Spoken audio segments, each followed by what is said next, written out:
Scam. Got me a scam. Scam. Biggest scam. Scam. Got me a scam. Scam. Biggest scam. Got me a scam. Biggest scam.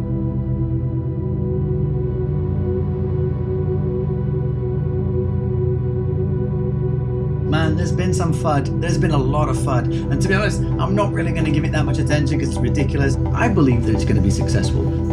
I've also put a lot of my money into it, and I'm willing to accept that I might lose that money. And I think we should all do the same thing because it might not work. I don't believe that it won't. I believe that it will. So I'm happy with my investment, and don't pay any attention to that, guys. It's a load of nonsense. We've speculated why these scam videos came out, but the timing of it seems very suspicious.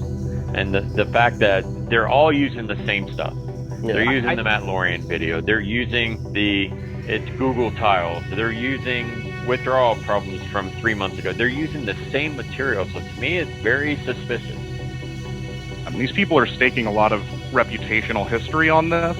You should actually feel a bit more confident that they do things like OFAC checks and make sure that there's not money laundering happening on the platform, because those types of things are what would sink the platform, right? It's strictly illegal sort of financial actions. A Ponzi scheme narrative loses a lot of steam when we find out that the founder and CEO seems to be so interested in making sure that people are able to get their money out faster, as we've seen with these recent developments in the credit card withdrawal process, which I haven't seen anywhere in any business anytime before. If you think it's a scam, stay out of it. We have plenty of people who are here to partake in something revolutionary. None of the questions or the concerns raised in their videos are new. Just 6 months into the project, the community has never stopped talking about the lack of clarity, the lack of roadmap, and the need for more insight.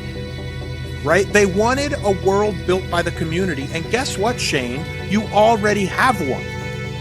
I think the project is going to be fine. I think the game is going to get here long term. I think we are on a very bumpy road in uncharted territory.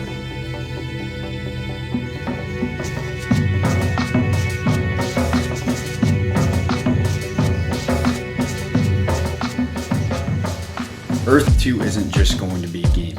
It has the potential to be the game of all games, the next iteration of social media, an evolution of online retail like Amazon or eBay. If this all pans out, this will create a giant second economy of jobs, and people will be able to make living off of their Earth 2 services. The metaverse will eventually become as much a part of our daily lives as the internet and smartphones have become. Geo-linked locations will be what truly sets Earth 2 apart from other metaverse projects. Imagine going to festivals or gigs in Earth 1 locations and having the added overlay and possibilities of augmented reality. They're probably looking at technologies that we haven't even gotten to enjoy at a consumer level yet, and that's the way a company should be working. I think we've highlighted the whole Ready Player One aspect many times. We know that's not going to be possible overnight, but a company that's positioned themselves properly and has the proper architecture in place to take advantage when the technology drops to do something like that is probably going to be more successful than the company that's starting from scratch when that technology drops. There are some, very trusted names in here. So to me, it's not about whether they have a questionable objective. The question is really whether they can pull this vision off. And if you're thinking about doing this, know that you should be utilizing money which you feel you'll never see again. That's how risky this thing is, okay?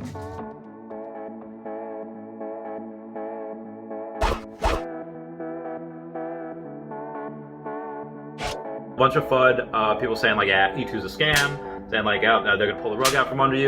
What do you think the developers are working on right now? Bet on the horse, or you bet on the jockey, bet on both. And for me, like, the greatest motivation that I have is when people say I can't do something. That makes me want to go even harder. I think the CEO of Earth 2 actually said it pretty well. I know they're picking on me because of my background, but at some point in time, every successful person was unknown. Based on their approach, only rich and famous people should be allowed to create something new and inspiring, meaning that anyone else should perhaps not try. I've equated it to, like, right now, what we're looking at is Jeff Bezos selling used books out of his garage, right? It's not Amazon yet. It's not the Amazon we know today. They are taking the right steps, albeit not always communicating it properly or taking the steps that we want them to take. But I think they know what they want to do, and they're doing it the way they want to do it. This podcast and the website has been critical of Shane and company from day one, and we're not going to stop being critical.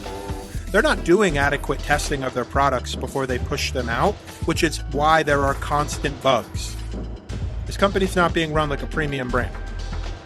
Even as we sit here and pick this thing apart, we are unfathomably in love with the concept here. And we're here to stay. The community will be the key in the success of Earth 2, along with a consistent release of new features from the developers. The game will be built on top of the Unity engine, which will allow players to easily and quickly build structures. While this sounds like a pipe dream, you'd be surprised at how quickly games built on the Unity platform can scale. Is Earth 2 a scam? Well, it very well could be, but we wouldn't know for sure. Right now, it looks like a real game that the developers are passionate about building, with a growing community. Keep in mind that Earth 2 is a game and not an investment, and while some players might end up becoming the next E2 millionaires, the game will most likely be designed to spend your credits. Just like a casino, you're in their house and you play by their rules.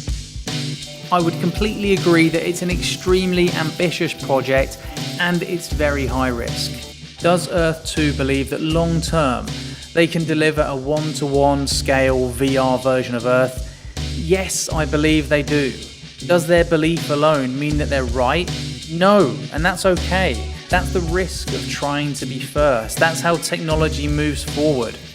So my viewpoint on this is really covered in one word: incremental.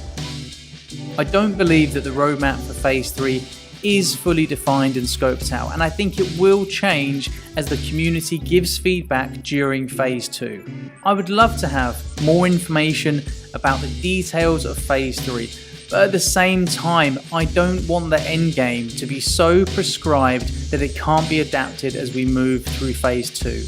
We're in uncharted waters right now. As visionary as Shane may or may not be, I don't think that he or anybody else has the ability to fully roadmap something as broad as a metaverse.